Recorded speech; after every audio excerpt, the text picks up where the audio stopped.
प्रिय छात्रों नमस्कार। मैं आपका शिक्षक डॉक्टर विद्यानिधि आचार्य आपके सामने पाठ नंबर 6 लेकर आया हूं। पाठ नंबर 6 का शीर्षक है शुभाषितानी। शुभाषितानी का अर्थ क्या होता है? सु का मतलब होता है अच्छा, भाष का मतलब होता है कहना, और नपुंसक लिंग का बहुवचन है, यानी अच्छा कहना, यानी अच्छे कथन, अच्छी लोकोक्तियां। आपने लोकोक्ति और मुहावरे हिंदी की किताबों में बहुत बार पढ़े होंगे। बहुत सारे लोकोक्तियों को भी आप जानते होंगे। जैसे मैं आपके सामने बताऊं, नाच न जाने आंगन टेढ़ा, ये एक लोकोक्ति है, आप जानते होंगे इसका। अपने मुंह मियां मिट्ठू होना, अपनी बड़ाई खुद करना, ये लोकोक्ति है। न नौमन तेल होगा न राधा नाचेगी, ये लोकोक्ति है।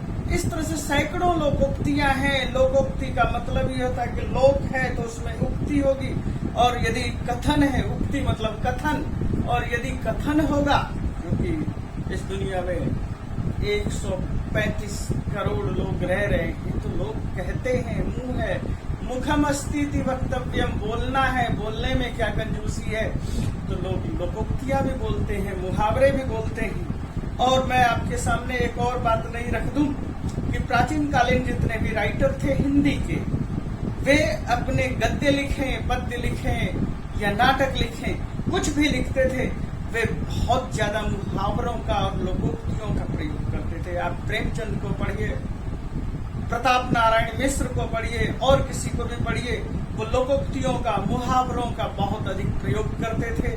तो आज भी हम लोग बहुत सारे लोकोक्तियों का, मुहावरों का प्रयोग करते हैं। इसका मकसद क्या होता है?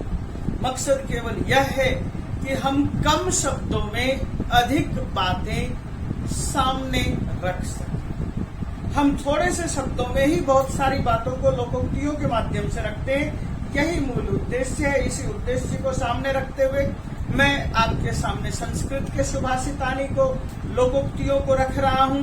ये संस्कृत की लोकोक्तियां अनेक ग्रंथों से ली गई है, और इसमें हमारे पास अनेक ग्रंथ कहने से तात्पर्य क्या है? रामायण, महाभारत, कालिदास के ग्रंथ, भवभूति के ग्रंथ, शूद्रक के ग्रंथ, हितोपदेश, पंचतंत्र आदि अनेक ग्रंथ हैं। केवल यही नहीं है, इसके अतिरिक्त भी बहुत सारे हैं। भामह आदि लेखक हैं, भास लेखक हैं, भवभूति लेखक हैं, तो अनेक लेखक हैं। अनेक लेखकों ने अपनी रचनाएं की है, और उन रचनाओं में बहुत सारे इस तरह के पुट छोड़े हैं, जिसके माध्यम से लोग कम शब्दों में अधिक से अधिक ज्ञान, बेहतर ज्ञान को आपके सामने रख सके।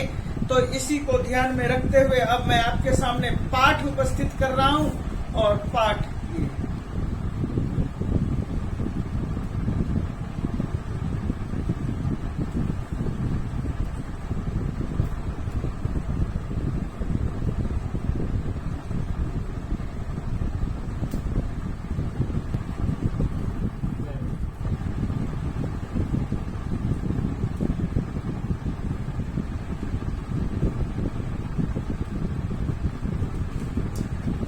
बच्चों, इस पाठ में हम 10 श्लोक देखेंगे और 10 श्लोकों के अर्थ को समझने की कोशिश करेंगे।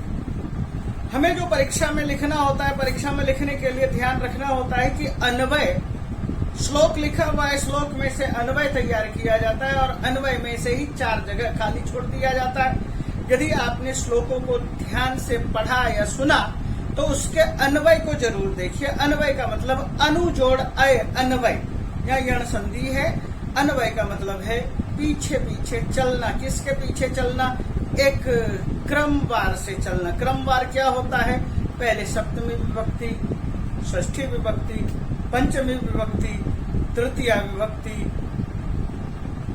कर्ता और क्रिया। कर्ता को हम पहले रख सकते हैं, लेकिन इन विभक्तियों का हम सिलसिलेवार सप्तमी, षष्ठी इस क्रम से रखेंगे, जिससे कि हम शब्दों के अर्थ को सही ढंग से समझ सकें। इसी चीज को ध्यान में रखते हुए ही श्लोक आपके सामने प्रस्तुत है। श्लोक नंबर 1 है, आलस्यम ही मनुष्यानाम शरीरस्थो महान रिपु, और नास्ति उद्यम समः बंधु कृत्वा यम नावशीदति।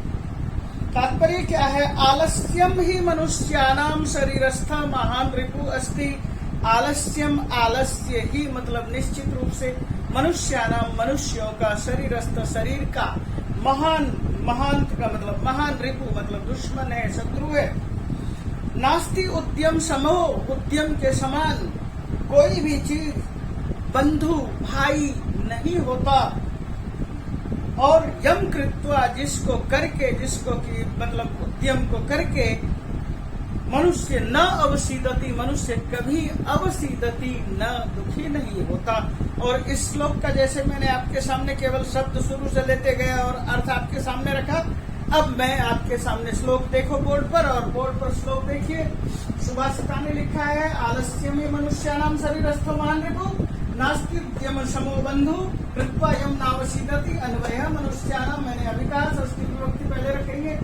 नाम महान रिपु आलस्य, मनुष्यानाम मनुष्यों का। महान रिपु कौन है? महान शत्रु कौन है? आलस्यम। मनुष्यानाम ही मनुष्यों का महान रिपु, महान शत्रु कहाँ पर मनुष्यों का होता है? शरीरस्थ, शरीरस्थ। मनुष्यानाम शरीरस्थ महान रिपु आलस्य, मनुष्यों के शरीर में निवास करने वाले महान रिपु कौन है? महान शत्रु कौन है? आलस्यम। और शरीरस्थ जो हमने लिखा है, शरीरे स्थितः, शरीरस्थ, ये इसकी व्याख्या है शरीरस्थ, शरीर में स्थित रहने वाला। जैसे गृहे स्थित गृहस्थ, वने स्थित वनस्थ, संन्यास स्थित संन्यासस्थ, ब्रह्मचर्य स्थित ब्रह्मचर्यस्थ।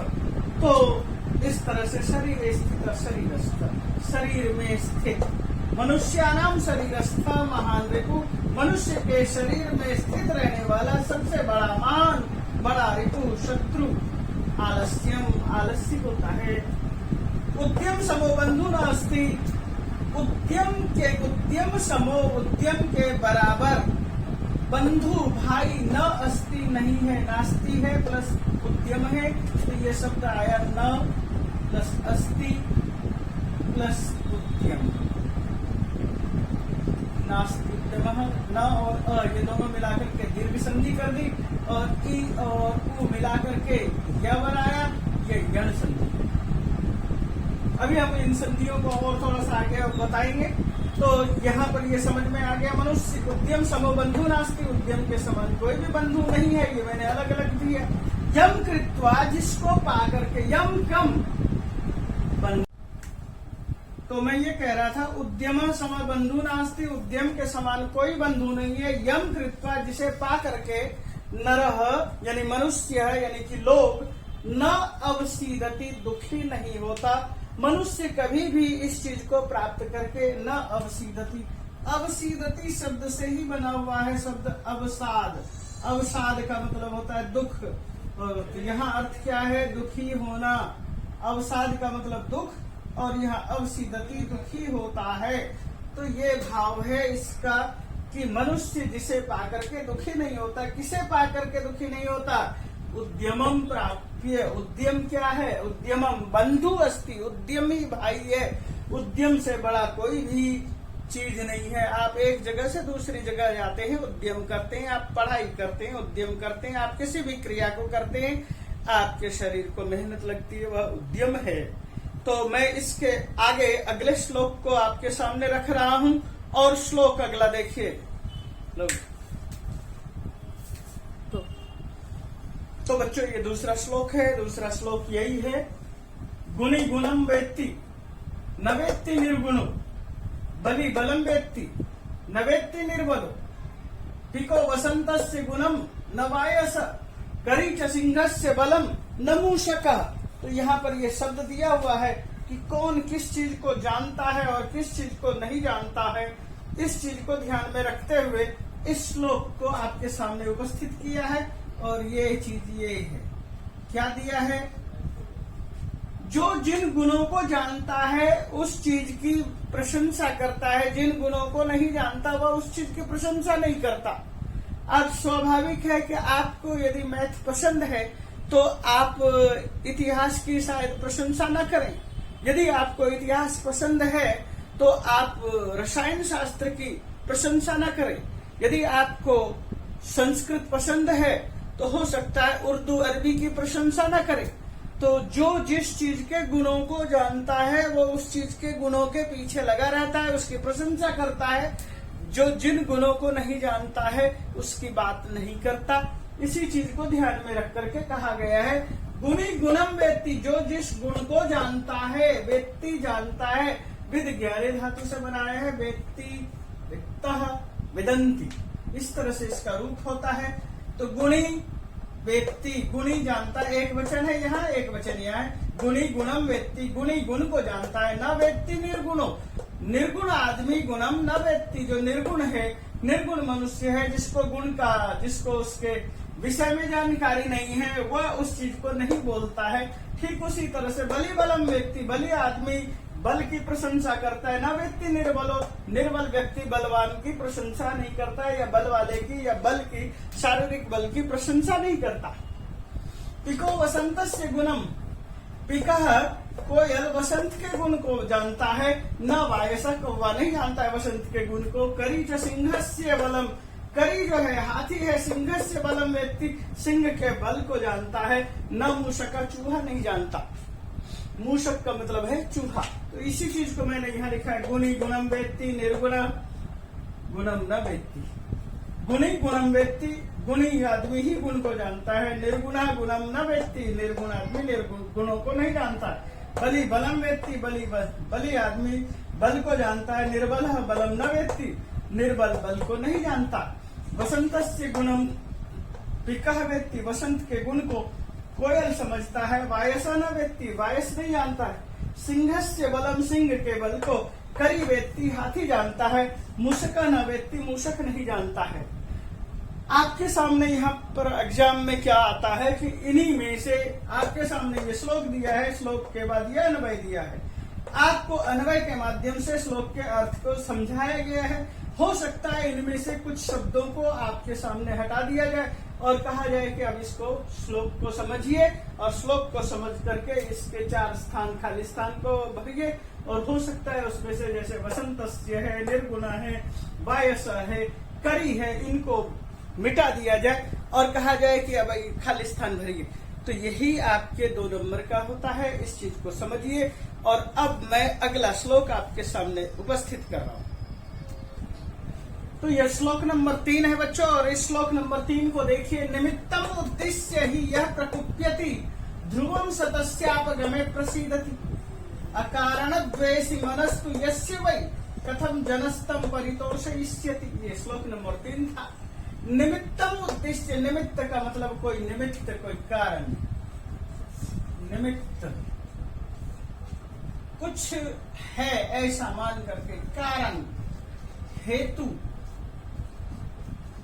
कोई किसी हेतु को उद्देश्य करके ही निश्चित रूप से यह प्रकुप्यति, जो गुस्से में आता है व्यक्ति, स वह तस्य उस निमित्त के अपगमे दूर हो जाने पर, तस्य उसके अपगमे दूर होने पर, ध्रुवम प्रसीदति निश्चित रूप से खुश हो जाता है। मान लीजिए कि आपको किसी कारणवश गुस्सा आया है और उस कारण का निवारण हो जाए तो आपका गुस्सा समाप्त हो जाएगा। अकारण द्वेषी, जो बिना कारण के द्वेष रखता है। मनस्तु यस्य, जिसका मन बिना कारण ही द्वेष भाव रखता है।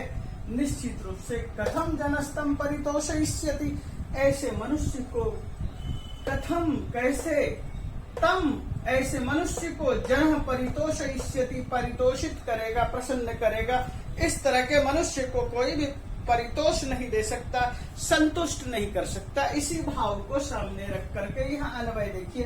यह निमित्तम उद्देश्य, जो निमित्त को उद्देश्य करके, निमित्त ही है, कारण है, हेतु है, इस हेतु को सामने रखा गया है। मान लीजिए आपने कोई गड़बड़ किया है, आपके पिता आपके उस कारण की वजह से प्रकुप्यति, गुस्से में आ जाते हैं। सतस्य, वह उस कारण के, जो आपने कुछ गड़बड़ किया है, जो गुस्सा है, निमित्तस्य, उस निमित्त के अपगमे यदि दूर हो जाए तो ध्रुवम निश्चित रूप से स प्रसीदति, वह खुश हो जाएंगे।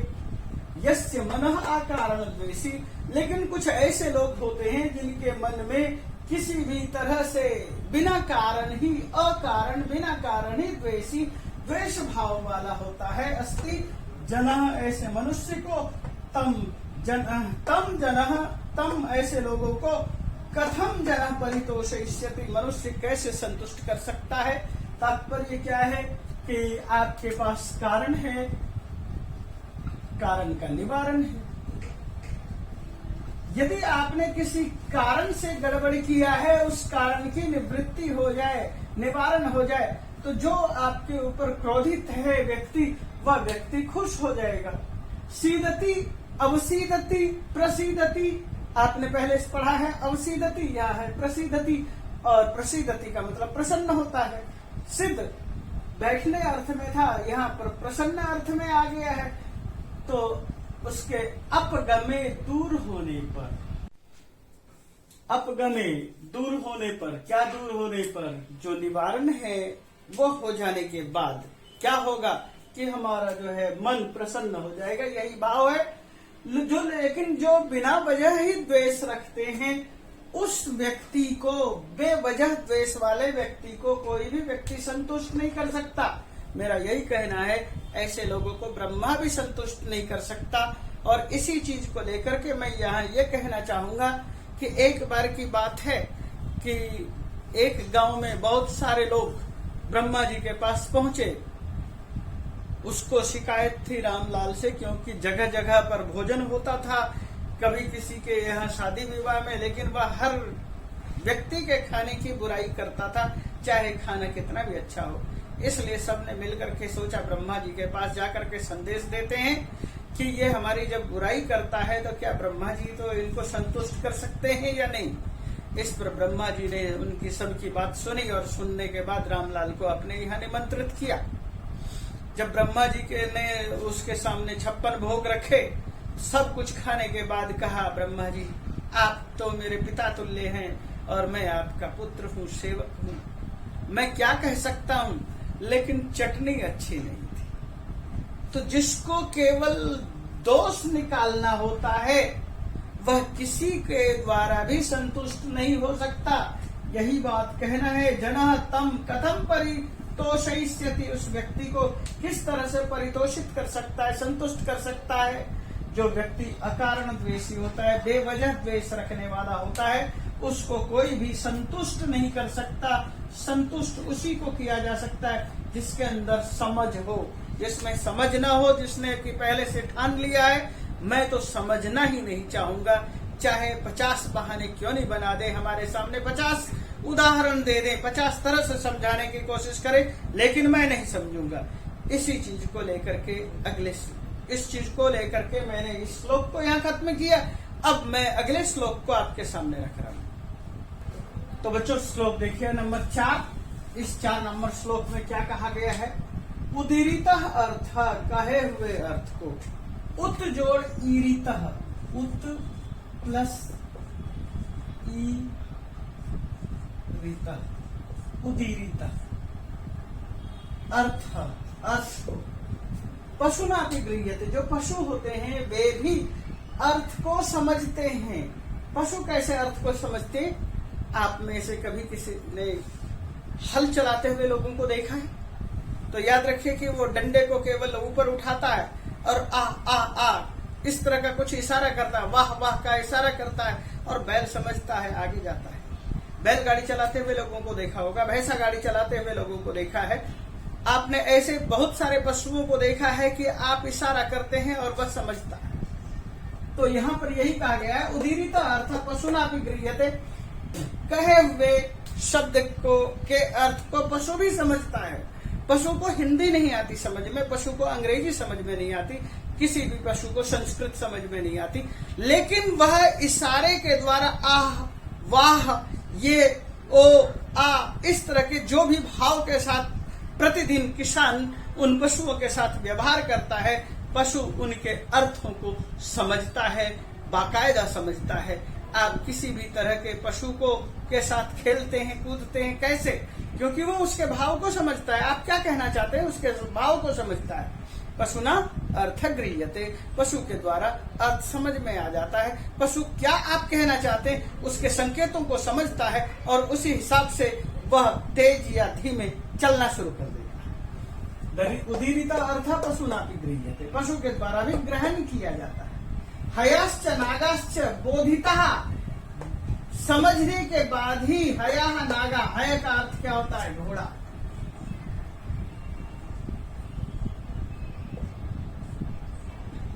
नागा, नाग का मतलब क्या? हाथी। हाथी, हय शब्द का बहुवचन हय, हयो हया, नागह नागौ नागाह। तो हय और नाग यानी यहां पर हाथी और घोड़े भारम वहंती, भार को ढोते हैं। बोधिता, उसके द्वारा संकेत दिए जाने पर, लोगों के संकेत दिए जाने पर वह भार को ढोते हैं, उस बात को लेकर के चलते हैं, समझते हैं, इन चीजों के भाव को समझने की कोशिश करते हैं। क्यों? अनुक्तम अपि ऊहति पंडितो वचः, पंडितो वचः, पंडित के वच को, पंडित के वाणी को, जो वाणी पंडित ने वचः कही है, अनुक्तम अपि, और जो नहीं कही है, कही हुई या अनकही। पंडितः जनः, पंडित लोग के द्वारा, अन उक्तम, न उक्तम, अनुक्तम, न जोड़ उक्तम है, यह शब्द न प्लस उक्तम। उक्तम का मतलब होता है कहना, वच धातु का अर्थ है कहने अर्थ में। उक्तम कहा, न उक्तम नहीं कहा, नहीं कहे हुए बात को भी ऊहति समझता है। पंडित, पंडित, पंडित जना, जो समझदार आदमी है, जो बुद्धिमान आदमी है, जो दिमाग वाला आदमी है, वो नहीं कहे हुए अर्थ के भाव को भी समझता है। यदि आपने किसी तरह से इशारा कर दिया, आकाश में बादल है, तो उसको पता लग जाता है कि हाँ वर्षा होगी या नहीं होगी। आप उसने नहीं कहा कुछ भी, तब भी समझ में आता है। बुद्धय परंगित ज्ञान फला भवंती, बुद्धय हमारी जो बुद्धि होती है, पर दूसरों के द्वारा इंगित, इशारे के द्वारा जो प्राप्त ज्ञान है, उसके फल का, फलों को वहन भवंती, वाहक हो जाती हैं। आपने किसी के सामने ऐसे इशारा किया तो सामने वाला समझ जाएगा कि आपको प्यास लगी है। आपने अंगुली से इशारा किया तो वह समझ जाएगा कि आपको कहीं छोटे शौच के लिए जाना है या आपको दीर्घ शौच के लिए जाना है। आपने कुछ इशारा किया, सर खुजलाया, तो आपको सामने वाले को समझ में आता है कि आपको समझ में नहीं आ रहा है। आप देख कहीं और रहे हैं, मुस्कुरा को कहीं और रहे हैं, तो उसका भी मतलब समझ में आता है। आपने अक्सर लोगों को, नेताओं को इस तरह का निशान बनाते हुए देखा होगा, सुना होगा, ये विक्ट्री का चिन्ह है। ऐसे ही कुछ लोग ऐसे इशारा करते हैं, वो ये बताने की कोशिश करता है कि मैं बलशाली हूँ।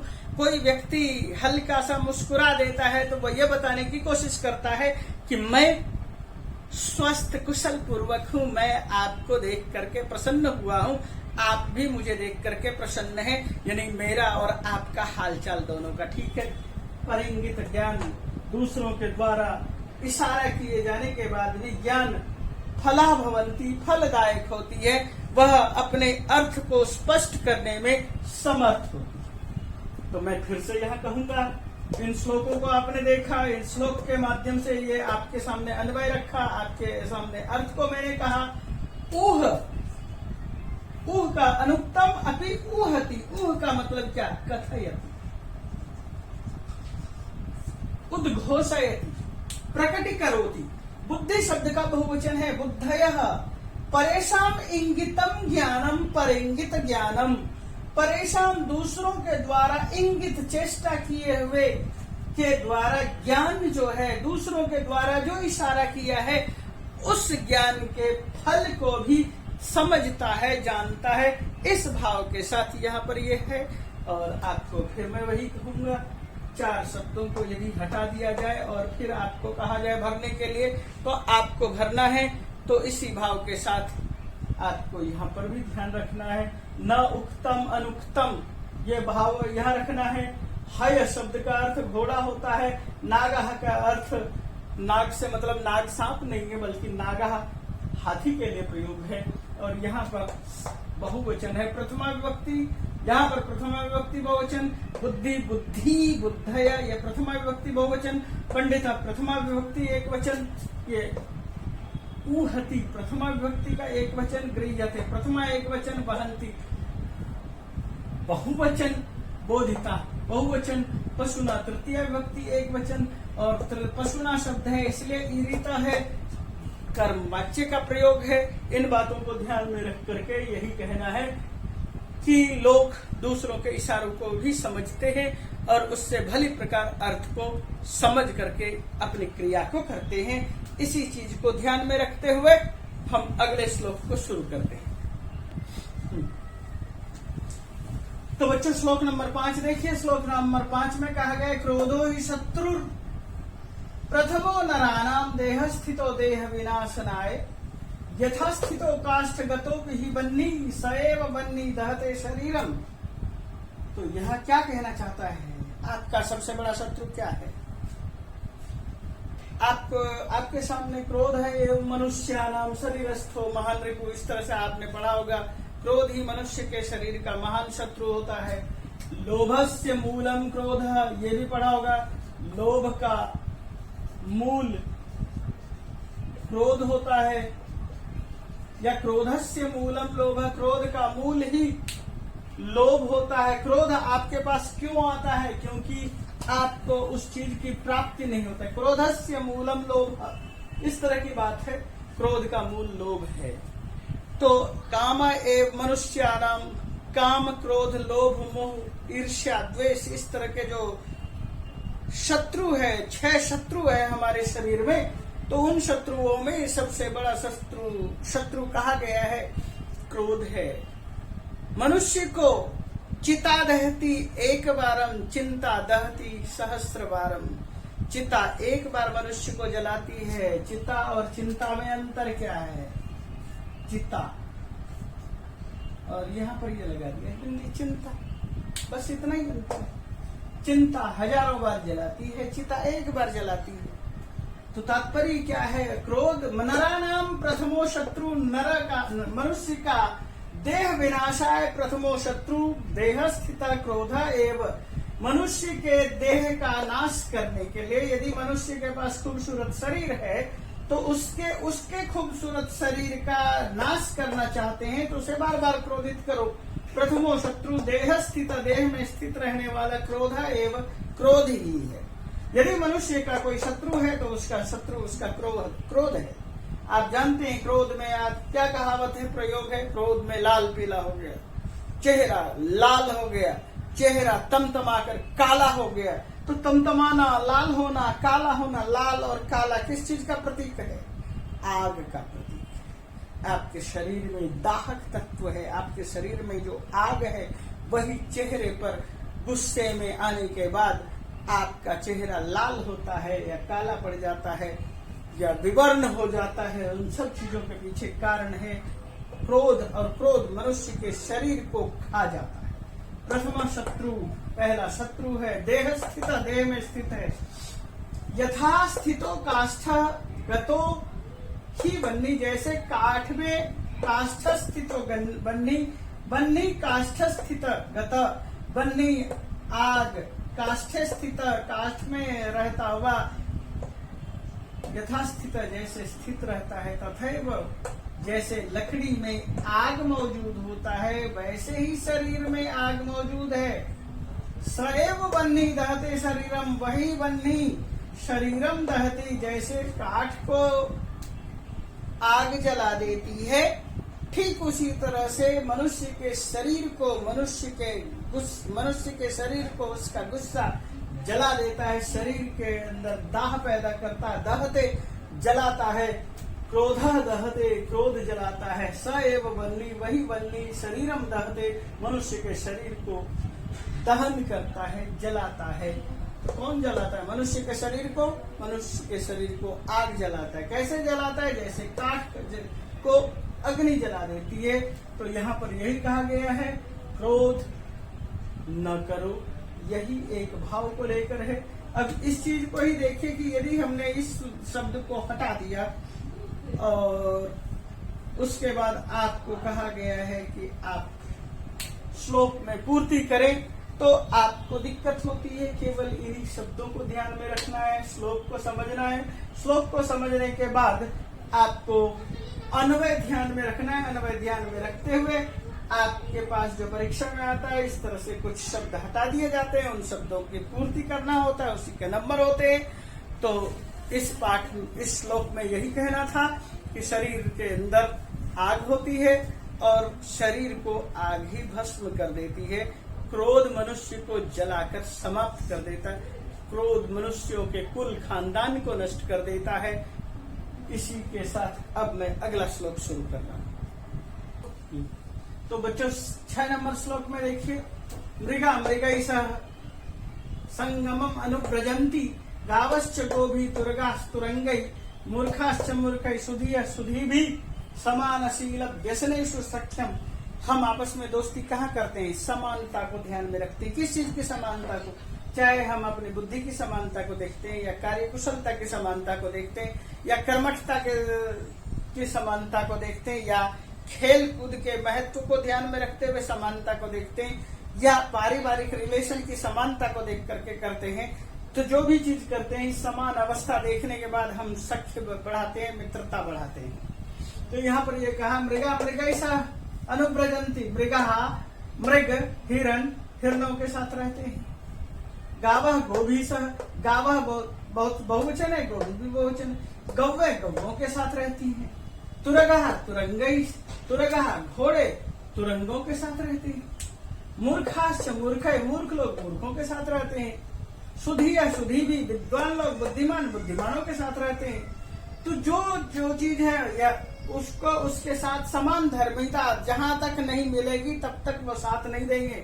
समान शीलम व्यसनेषु सख्यम, चाहे वो समान शील स्वभाव हो, चाहे व्यसन हो, जहां समानता होगी वहीं पर आदमी का अनुव्रजंती अनुगमन होता है, अनुव्रजन होता है। समानशीलता नहीं होने पर अनुव्रजन नहीं होता, अनुगमन नहीं होता। तो यदि हिरण है तो हिरण हिरणों के साथ रहेगी, गधे घोड़ों के साथ नहीं रहेगी, घोड़े घोड़ों के साथ रहेगी, कुत्तों के साथ नहीं रहेगी, कुत्ता कुत्तों के साथ रहेंगे, हाथी के साथ नहीं रहेंगे। यही भाव है। तो जिसके अंदर जो भाव मिलता है, चाहे शारीरिक है, आकार प्रकार गुण दोष, जिसके साथ जो जैसा व्यवहार मिलता है वह उसी के साथ रहता है।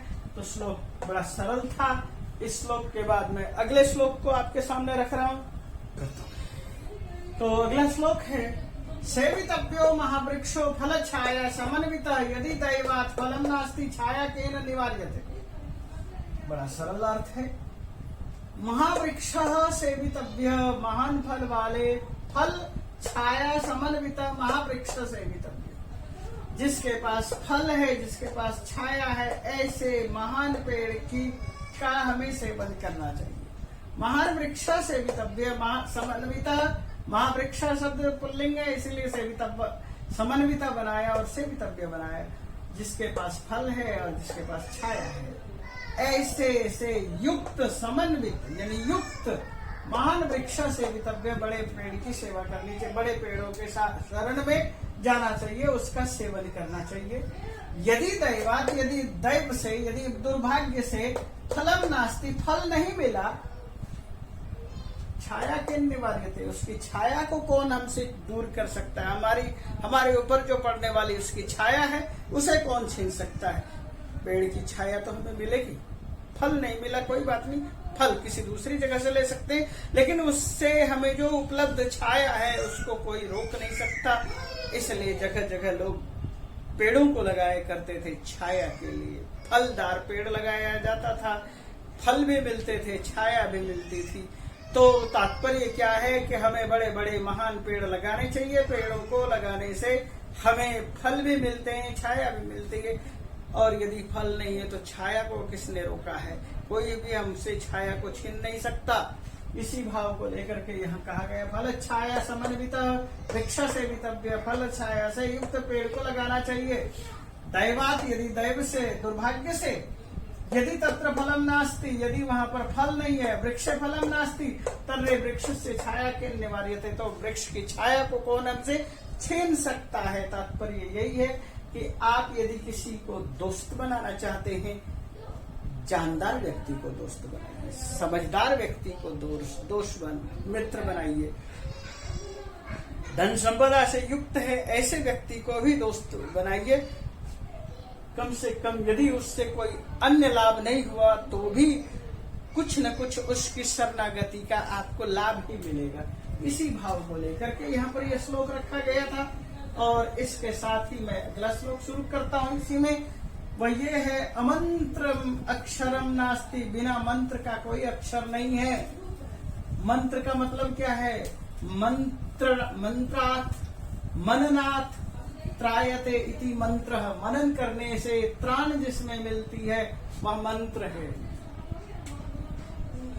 मननात् मनुष्य, मनुष्यम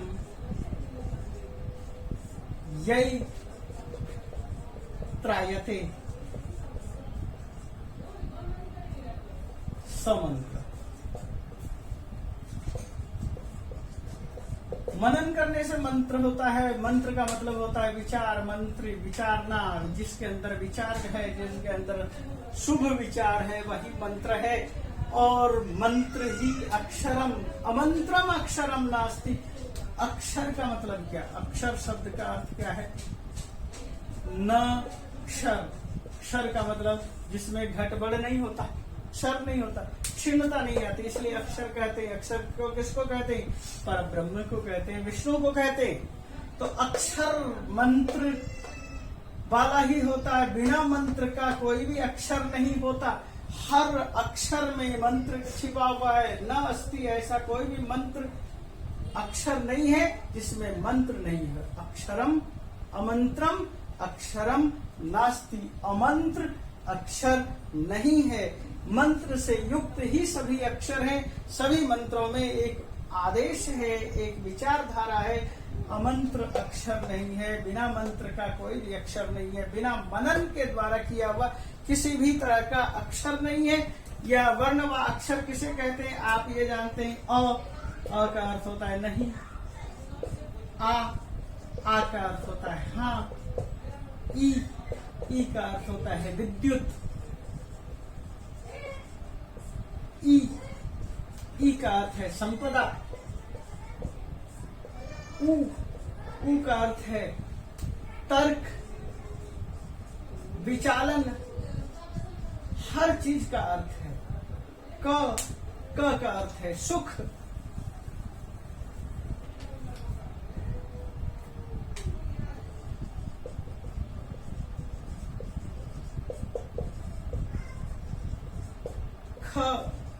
ख का अर्थ है आकाश।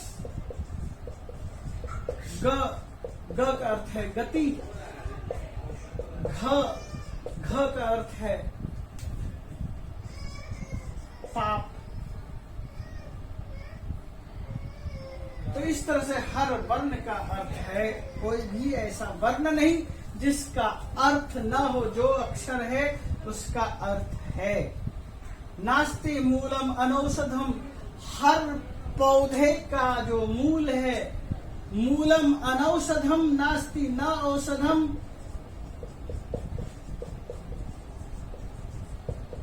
अनौषधम।